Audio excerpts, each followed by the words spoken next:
Hey everyone, and welcome to Keeping Up with E-Commerce, a brand new live, unscripted show featuring experts in the field, brands, and all sorts of thought leaders talking about e-commerce. I'm so excited to be here. My name is Dan Gingiss. I'm a speaker and coach on customer experience and marketing. We are going to have so much fun on this show because we have some amazing, amazing guests that we're all going to learn from.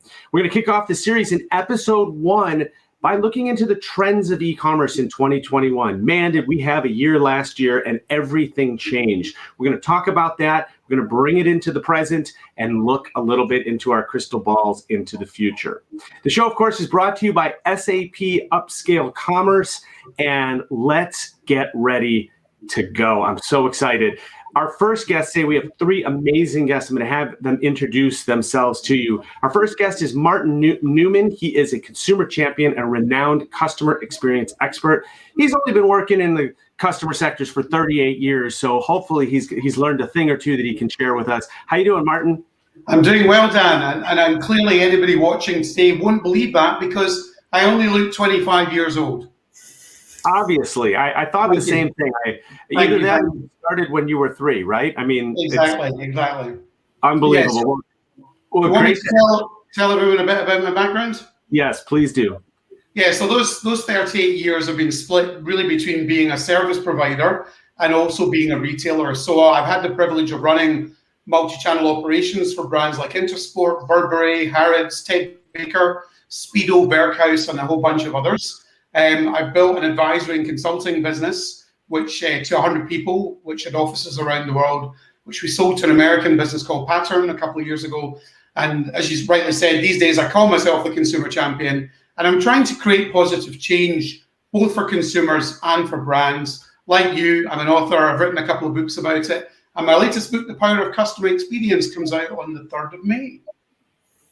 Fantastic. I look forward to that. And I love the positivity element as well. I really try to focus on positive discussions of experience. You know, there's enough people that are out there bashing the brands that aren't doing it well. We don't need to be those people as well. So we're going to try to talk positively and really get those inspirational ideas and stories so that you who are watching can go back and implement that at your business. Also super excited to introduce you to Morais. She is an industry principal for consumer industries at SAP in the Customer Experience Center of Excellence, also with a lot of years of experience in this space. Maria, how are you today? Well, I'm very well. Thank you so much, Dan, for the good introduction. And I'm really delighted to be here today with Martin and Paul to discuss about e-commerce trends. My focus of interest is, of course, omnichannel services, service design, really looking into the best practices for retailers across the globe to connect with those consumers from an operational point of view. And I've also developed a lot of work around sustainability and circular economy. I have a network called Circlo, which is also a think tank, to help some very, very, very early stage startups to get to the point of disrupting industry. So I'm very passionate about industry disruption. I love that, and I hope that the sustainability, I'm sure we'll come back to that as a topic later on in the series, because that is becoming an important part of the experience, especially as younger generations are looking for a social connection to brands and want to know what they stand for and want them to be sustainable. There's so much. This is why I love customer experience, because it can go off in so many different directions. So great to have you, Maria. I'm looking forward to hearing what you've got to contribute today. And our third guest, last but certainly not least, is Paul Smith. He is Global Industry Principal for Consumer Products for SAP Customer Experience. He's been working for over 25 years in consumer industries and passionate about all things direct to consumer. Paul, welcome, and tell us about that. Hey, yeah, thank you, Dan, and thanks for having me today. Consumer products is my bag, so that's kind of my area of focus. But it used to be retail. I used to do commerce implementations, digital marketing implementations, working for startups, medium-sized agencies, and kind of like large consultancy firms. And I bring that kind of ethos into the world of consumer products. It's helping people learn from those digital natives and say, okay, how do you engage more purposefully and more directly with consumers? But equally, I have to keep my eye on what everybody does across all of their routes to market as well. So, which it's an interesting dynamic challenge in the world of consumer products. For sure, absolutely. And then this direct-to-consumer trend has just absolutely exploded, especially in the last year. I mean, you can now basically create a subscription for almost anything, and it's amazing what we're having delivered to our homes now that we never did before. So interested in that trend as well. All right, let's dig into the meat here because really excited for this. We're going to talk about trends today. And I want to start us back. I know we're all really happy that 2020 is behind us, but I do think we got to take a step back into 2020 to remind us of not just what we went through, but what we learned. And what I want to ask all of you is, what do you think changed in 2020 that is going to continue on in 2021 and beyond? So obviously there's some things that changed that we all hope were temporary changes and that we get to go back to some form of normalcy. But a lot of companies had to change their experience in ways that one would argue improved it and may stick around for a while. So let's start with you, Martin. Can you talk about something that you think is here to stay because of the pandemic? Sure. Well, the first thing, Dan, is that obviously the pandemic was accountable for an enormous uptick in the level of sales that were going to take place through e-commerce channels. Obviously, as stores were closed in many markets, so that's the biggest fundamental shift. If I look at the UK, online grocery as a percentage of total retail sales prior to the pandemic was around about 7%. It's currently sitting at between 18 and 20%. If I look at retail in total, prior to the pandemic, it was 19% of total retail sales were online through e-commerce, and it's going to level off at the end of this year at around 28%. So you're talking about 50% growth in the course of really about 6 or 8 months. So basically, we've seen the best part of 5 to 10 years of growth acceleration in literally half a year. And obviously that's meant that retailers have had to pivot very quickly to work very hard to put in place the infrastructure that would enable them to manage that growth, continue to deliver the type of experiences that consumers are looking for through logistics, through customer service, through the supply chain. And that's also meant, them obviously having to repurpose their stores, because as the stores were closed, they had a lot of stock tied up in the store. They were having to really rethink what they did about that. And some of the trends that have come off the back of that have been things like curbside pickup, which I think we're going to see potentially stay for the future. There's obviously been a huge growth in buy online, pick up in the store, as you call it in the US. In the UK, we call it click and collect. Click and collect has been a big trend over here for a long time, but I think in the States it's now becoming really quite significant as well. So those are just some of the trends that that I've seen come out, if you like, off the back of the pandemic and as a result of what retailers have gone through. Yeah, I couldn't agree with you more. I think curbside pickup, the example I like to use, I actually am a guy that loves grocery shopping. I just enjoy it. I enjoy pushing the cart. I enjoy seeing what's on the shelves, looking for a good deal. But man, when you start to use curbside pickup and you realize you can order it all online ahead of time, and I got an hour and a half, 2 hours back on my weekend, I started realizing, man, I could probably give up this love of grocery shopping and get those 2 hours back permanently. I'll take it, right? And so I definitely think for me, that's an improved experience that I certainly hope it continues to be offered. I'll just say very quickly that, also you're not alone there, because lots of consumers have bought online for the first time during the pandemic. So lots of new consumers have bought groceries for the first time online that they've never done before.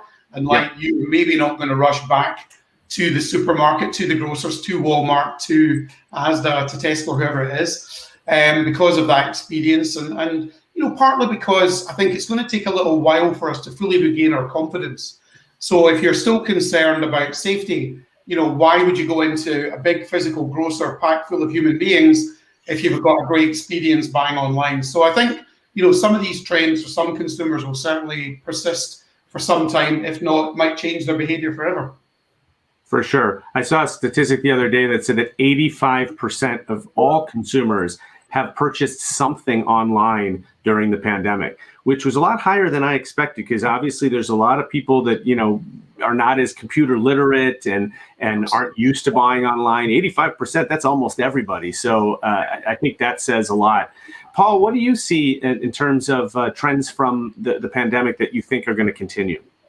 Well, it's interesting. It ties very closely with what Martin was saying in terms of online grocery shopping. So, because further back in the value chain of that are the consumer product goods companies. Now, interestingly, they generally did well in 2020. I mean, as a result of all of that pandemic pantry building, all of that stockpiling, people eating at home more, cooking at home more, because, Horeca went dark pretty much for the last 12 months. That drove 4 to 6% growth for most of the large CP companies. Even though most of them had kind of some degree of turbulence with production and with warehousing and supplies, they focused on core lines. They focused on rapid replenishment of their modern and traditional trade partners to cope with that increased volume through online grocery, but also the increased footfall for corner store shopping as well.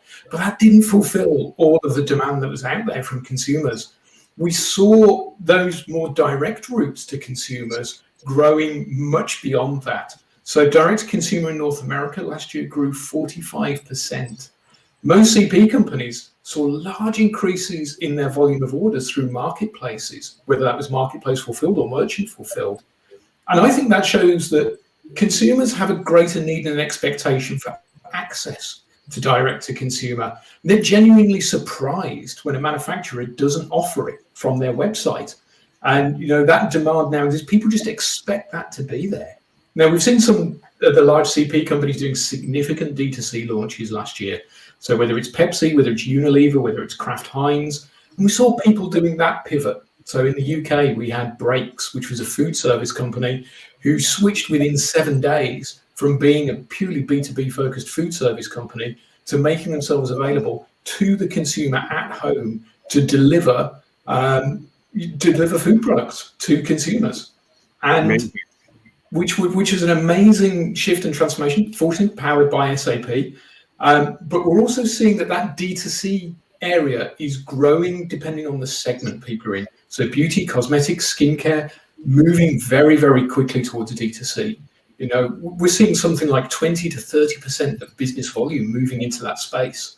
And interestingly, even things you might not have expected, like alcoholic beverage. Fastest growing marketplace in North America last year was Drizzly, 300% growth. So with Horeca closed, that volume just shifted to people buying it and having it delivered to home. And anybody offering a D2C service is obviously hoovering up the benefit of that first party data and that first party insight from consumers. I think we're also, spare a moment of thought for the out of home advertisers whose business kind of just disappeared significantly last year because loads of brands shifted all of their ad spend from out-of-home advertising into digital. One FMCG company I spoke to said, we cancelled all out-of-home and we increased our paid media spend by 2,000%. That's a big change in where you find the audience, how you sell and promote product, and where you're identifying demand. Big changes. Absolutely, for sure. And that D2C, I love that because, when you eliminate the middleman, it's good for the D and it's good for the C, right? The consumer ends up generally benefiting from that with lower prices. Real quick, before we get to Maria, on the alcohol industry, 2 trends that I noticed that I think will also be here to stay, and I wrote about this recently. The first was that a lot of liquor companies started creating more of those miniature airline size bottles so that people can taste before they buy, because they haven't been able to do tastings live, right? And so if somebody doesn't want to buy a $70 bottle of scotch, all of a sudden this really fancy bottle of scotch is now available in a little airline mini so that you can try it before you buy it. The other is that because a lot of people have been drinking more at home, there's higher demand for non-alcoholic beer, which had an absolute stellar year in 2020 with all sorts of big companies creating new versions of their beers in non-alcoholic form. I think both of those trends are ones that will continue post-pandemic. All right, Maria, let's get out of that horrid year 2020 and let's turn the calendar. I will tell you, there was a weight off of my shoulder when we turned that calendar to January, and I saw it in almost everybody that I engaged with. It was like, okay, nothing really changed except it feels like it did, and it feels like we've got this season of renewal. So let's talk about 2021 and maybe some thoughts that you have about what are companies doing well right now and what are some of the remaining challenges. I think there are two huge areas of investment at the moment. One is personalization with AI, but the one I really wanted to talk about is more on the service layer. So retailers are, and as Martin mentioned, considering the store reinvention. So there's more online with physical interaction. And of course, curbside pickup was tremendous. I mean, our team of advisors was non-stop working with our clients to really bring that service up. And so as of September last year, nearly 44% of US retailers offered such a service, particularly in the US was huge. Mainly supermarkets and small businesses. Was a tough year for fashion, but we looked at concierge services and book appointments online as a trend that accelerated during 2020. Ship from stores, so looking into dark stores and as a way to to use that that store that exists there, but it was without footfall. So what do you do with that? Really serving online, tremendous amounts of work around making sure that the stock could be visible across the organization, which again, it's not a new thing. We've been talking about this for years. The difference is it really accelerated the adoption. There's a trend that I'm particularly interested to see how it develops. I cannot say for sure that it's going to stay, but I'm starting to see buy now, pay later as a use case for store as well. So it's been, a use case that we've seen online, but there are stores trying to experiment this concept as well, which I think at the end of the day may be useful for consumers, bring really an add-on here. But with regards to curbside pickup, we've really looked at that from an operational point of view. There's lots of things to think about. Three main points would be ensuring that the homepage displays the information. It seems very obvious, but you may, if you hide it somewhere in your website, people will not know you offer that service. So it's important that retailers make it very visible in the homepage. We also saw that it was easier to start with next day pickup and then move to same day once that part of the test was functioning well. It's super important to think about expenses and finance journey path, reverse logistics as part of the design of this service. And then, although it's not, the human contact is minimal, it is really important for the store employees to have protective gear because it's not 100% contact-free curbside pickup. So lots of things for retailers to think about, but definitely I agree with my colleagues here that it's the one for sure to stay. And yes, in my view, it's like a version of click and collect, but it gained this boom and it's almost gaining its own life and its own identity, particularly in the US. So very interesting.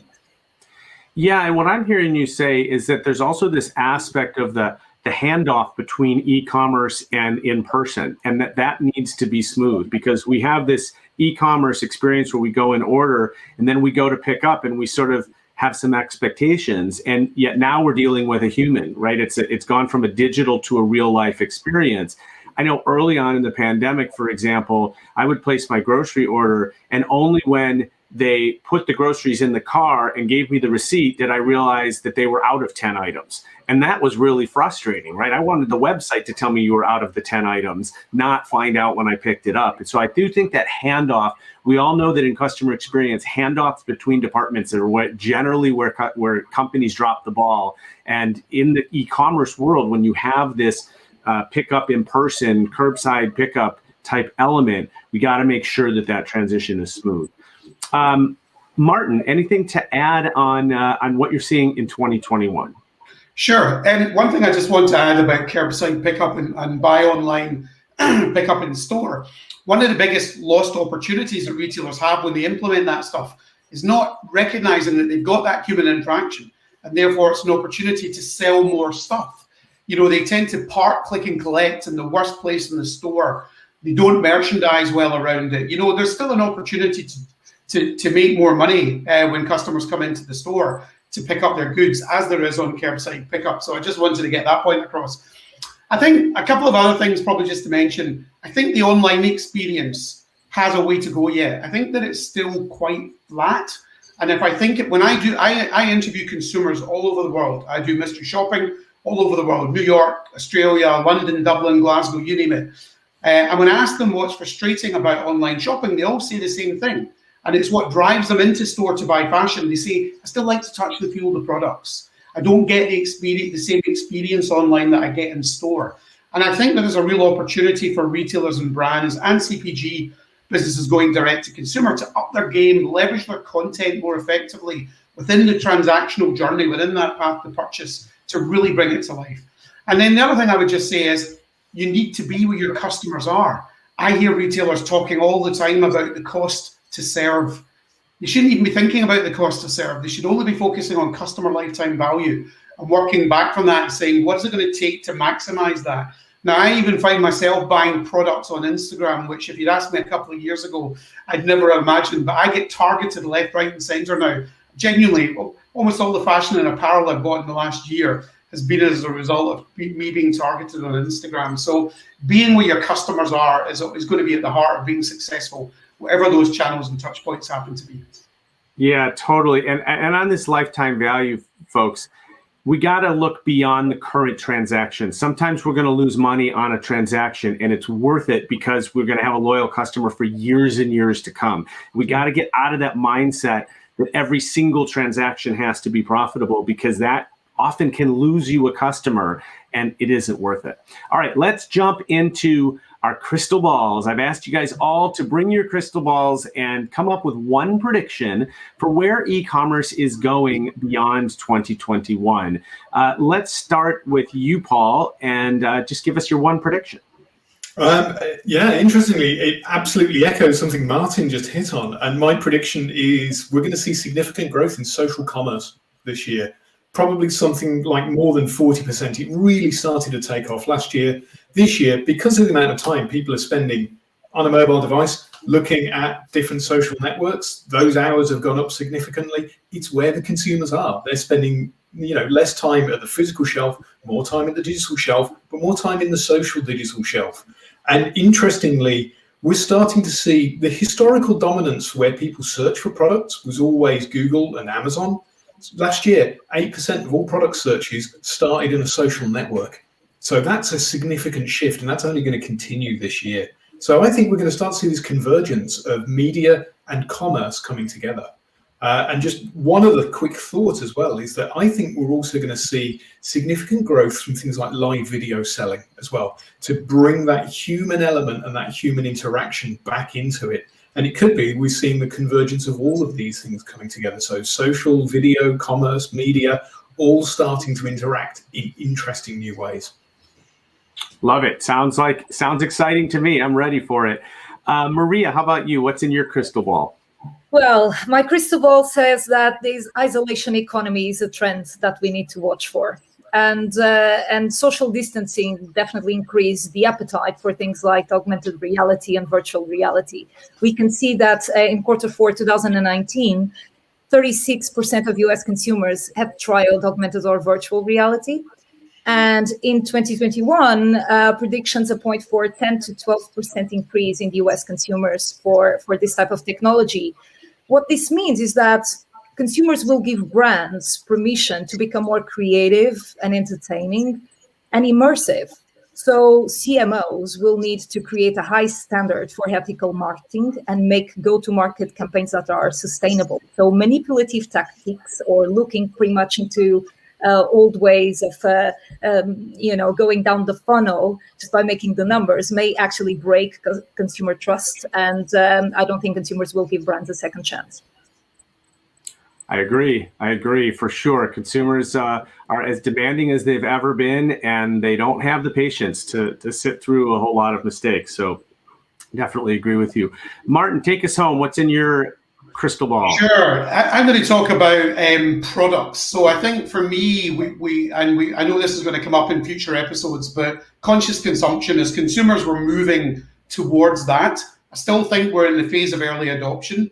And if you look at what's happening with electric vehicles in the UK, about 6.5% of all vehicles are electric, but that's moving quite quickly. So as we move into the early majority, you'll see a massive change. And I think that if you want to be successful in the future as a retailer, you need to be able to offer new products. You need to be able to offer reloved products, vintage products, secondhand products.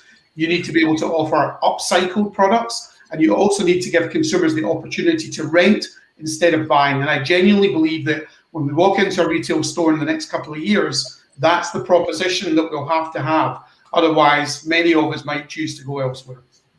I love it. Right back to circling right back to the sustainability issue that Maria brought up earlier. I think you're totally spot on. Hey, that's all the time we have for today, but thank you so much to our audience for joining us for episode 1. This is going to be episode 1 of many. Obviously, you can tell we got a lot to talk about. It's such an interesting space, and really happy that you joined us today. Thank you to Martin, Paul, and Maria for being here and being our guests today. And thank you to SAP Upscale Commerce for bringing this great content. Definitely go visit their product page or the event page for this particular show. We'll have links to additional information and conversation on e-commerce.